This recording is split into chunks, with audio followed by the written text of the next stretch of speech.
Next comedian on stage is my... What was that? What was it? Don't put fucking words in my mouth! But he's my favorite comedian in the city, everyone. Please welcome to the stage somebody from the Helgi Steinar! All right, Secret Cellar, how you guys doing tonight? Friday night. Keep it going for Gisli Johan.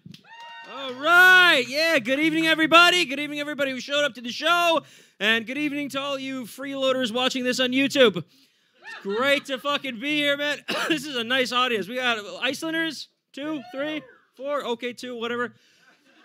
This is basically what our country has become. 2 Icelanders and 98 other people who are, you know, just going to this free show because they paid $50 for a burger. Do we have tourists as well? Tourists, where are you guys from? America? America! America! Look how happy they don't have a government right now. That's fucking awesome.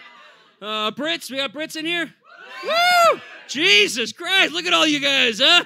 Getting your travels in through Europe before March? Good on you. Awesome. This is great. No, here's the thing. Because most of the Icelanders, especially the comedians here, we love tourists. Because, well, this is how most of the comedians in Iceland get their career started. We go on stage and we do free comedy shows for mostly pissed off, drunk, angry tourists who are only here because they all had their Northern Lights tours canceled. And we know that's the case, too, because there's always, like, one American in the back who's like, I don't understand. Why don't they just turn them on? Also, if I'm staying at Grand Hotel, where can I go see the volcano? I want to throw a penny in it, make a wish. Like, throw yourself in it, make us a wish. No, thank you. No, seriously, though, thank you, tourists. I mean, I know this is controversial in Iceland, but I do want to say, tourists, thank you guys so much for turning my beautiful city of Reykjavik into a glorified stuffed puffin supply store. I've always said, if there's one thing Iceland needs, it's not banking reform. It's more places to buy polar bear keychains. It's awesome. But, no, I mean, tourism is controversial in Iceland. I'll just give you the numbers here. There are 340,000 Icelanders, and I think for last year we took in 3 million tourists for the whole year. So just in case you're wondering why your Airbnb costs more than your car. That's why. But no, but this thing, we like the tourists here. A lot of my friends and family, though, they seem to have a problem with tourists. We can discuss the math later. A lot of my... Live stream. No, because a lot of my friends and family, though, they seem to have a problem with tourists. My grandma, for example, I mean, she's 86, so she has a problem with a lot of things. She's a sweet old lady, but like 4 or 5 glasses of red wine deep, she just starts going on a rant. She's like, I don't even recognize my own country anymore. I cannot even walk down Laugavegur without hearing somebody speaking outlandish. I go, that's not a word, Grandma. Also, good thing you mentioned that, because I used to live in Edinburgh, Scotland, and thanks to WoW Air and their 5,000 krona return plane tickets, I couldn't walk down Princess Street without hearing, oh, goodness! Are you seeing how cheap everything is? Sika, have you been to H&M? I bought 15 shirts. Okay, 2 o'clock, þetta míða. It's my favorite Icelandic euphemism ever, dættum íða. The euphemism, if you tourists are going to learn anything in Iceland while you're staying here, it's that, dættum íða. The euphemism in Iceland for getting drunk is dættum, fall into it. Like, you can really tell how a country handles alcohol by its language, right? You know, Americans like, yeah, man, let's get shit-faced. You know, British people like, yeah, man, let's get fucking wankered. What about you, Iceland, what do you do? Oh, we just fall down. Wasting no time there, you know. Falling down. That's good. We're all drinking. I like drinking. Friday night, we're drinking, right?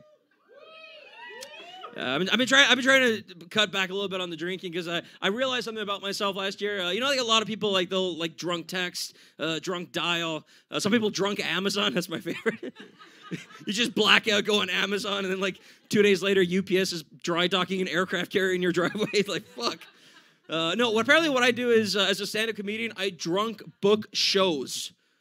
And not like in like Akureyri or some place. What I do is I get drunk and then after the show I just go home, I turn on like Vice documentaries and just like, fuck man, look at that. In Uzbekistan, they like kidnap people at gunpoint and force them to marry ISIS people. I wonder if they have a comedy club. So I just start firing off emails and I don't realize it until 2 days later. This is real, by the way. I woke up to this email last week and I can show you this after the show if you want. Thank you for contacting us. We have reviewed your videos and will be happy to host you in our land. Like, fuck, what kind of Borat country did I fucking message this time? Please send us an email with some pictures and preferred dates, and we will transfer you details regarding visas and security. All the best, Comedy Club Palestine. Now, when your alcoholism is getting you closer to getting killed by an Israeli F-16 than liver failure, I think apple juice is the right move to go. But look, I'm not making any of this shit up, too. I just came back from Ukraine 3 weeks ago, where I headlined a show in Kiev I don't even remember booking. I just booked the plane ticket and the thing the same day, and I just showed up there like, what do I do here? It's like, is there something I shouldn't talk about on stage? I don't know anything about Ukraine. He's like, yeah, maybe do not talk about the East versus West issue. I'm like, okay, well, can I make fun of Russia? Yes, please. We like this. Okay, what if? But you said it's divided. What if I make fun of Russia and they don't like it? Is there somebody who likes Russia? Are they going to beat me up after the show? Yeah, maybe. Fucking great place, man. I actually did get heckled there. It was awesome. There were these two Russian, like, drunk girls who heckled me from there. They're like, shut up! Get off stage! You're not funny! I'm like, what's wrong, princess? Are you not enjoying the show? It's like, no! Like, of course not. You're Russian. The only thing you enjoy is beating up gay people. Yeah. It was great. Their response was the best, too. It's like, there are no gay people in Russia. I was like, yeah, right. And I'm a 6-foot-tall black man. Could somebody please explain to me what the deal is with homophobia in that country? Like, does Russia not realize they produce the highest number of male ballet dancers and figure skaters on Earth? Yes, but in Russia we hate the gay, but we love the bourgeois ballet. They're all such tight pants wearing, like Comrade Putin, shirtless, riding stallion. Fuck, this is great. You guys are an amazing crowd. I mean, even the Brits. I got to say this, too, because even the Brit, no, I'll get to that point, because here's the deal. Like I said, I used to live in Edinburgh, Scotland, and I toured around England a lot. So last time I was there touring, I was with a guy named Tom Stade. He's a Canadian comedian. He plays the UK a lot. We did Bath, Bristol, and Northampton. I don't know if you guys are from any of those places? No, good on you. Yeah, it's shit. Look, first, Bristol is cool. It's like a nice little uni town, very sort of hipster. That was a great. I did not know what posh meant until I did Bath and Northampton. And even as I'm saying this right now, I was doing this bit at the Edinburgh Fringe Festival last year, and there was a woman in the front where we went, actually, it's pronounced Bath. We're like, no, it's pronounced fuck off. No, but I was so excited. You know, I went to, because I don't know, look, here's the deal. I don't know if people in Bath are only allowed to go to comedy shows like 5 minutes after their dog dies or what. But I showed up there at the Rondo Theater in Bath. It was like a 200-seater. I was so excited. It was the biggest show I've ever done in the UK. And I come on, I was like, all right, Bath, how you guys doing? Yeah, you're right, mate. I'm like, all right, that's my time. Thank you very much. I just died on my ass for like 20 minutes. So afterwards, me and Tom, we head over to a pub right next door to the theater, and I meet this woman there. I was like, hey, listen, it seemed kind of dead while I was on stage in there. And she was like, oh, no, it's just, no, the thing is, you're really good. It's just the problem is you have an American accent. Because, you know, that's what Brits always do when they're giving you a backhanded. They do that upward inflection thing with their head. No, you're just quite shit, you know. And I was like, what's wrong with the accent? She's like, no, it's just a lot of Brits get quite turned off by the American accent. Right, because, you know, Scouse, Cockney, and Danny Dyer all sound like fucking Greek siren songs. And I was like, no, but she went on to explain. She was like, no, it's just because a lot of Brits, you know, they associate the American accent with loud, obnoxious American tourists. Now, you know what? Fair enough. Oh, yeah, see, they take it with pride. Look, hey, you know what? As someone who grew up in the States for 13 years, I definitely know what she's talking about, all right? This is where the accent comes from. And, I mean, Brits, would you guys agree that Americans can be a little bit loud and obnoxious when they travel? Yeah. Here's my second question. Have you guys ever been to a place called Benidorm? Because I guarantee you, any Brit who thinks Americans are the ones who are loud and obnoxious when they travel has never witnessed a stag do on board Ryanair before. Dude, I've been on domestic flights in the UK, Manchester to Southampton. It's a short twin prop fly, people. That did not stop. 15 lads on a stag do marching up and down the aisle pantsless like a fucking New Orleans-style jazz band. Da, da, da, da. Lads, lads, lads, points, points, points. But yeah, Americans sound nasally, so they're all fucked. But I mean, look, we do live in a kind of a weird world, you know. I mean, it's Of course, but it doesn't matter, right? Because it doesn't matter whether they're Americans, Brits, whatever, right? I mean, Icelanders. I mean, we're all cool, right? Afterwards, we'll get drunk and have a good time. And it's such a contrast to what I've been reading in the news and seeing in the paper, right? Because you look at the news, it's always like everyone seems to be going to war with each other. It's like, sanctions, military action. It's just like the world's just going to shit. And I kept thinking to myself, like, why is it that we can all get along regardless of nationality, but they can't? And I started thinking to myself, I think it's because of this. I think we're just getting shit-faced, right?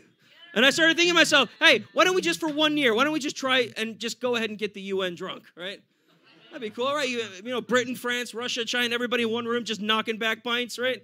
I mean, I haven't worked out all the details yet. I'm sure Russia gets a little too belligerent after their 9th shot of vodka.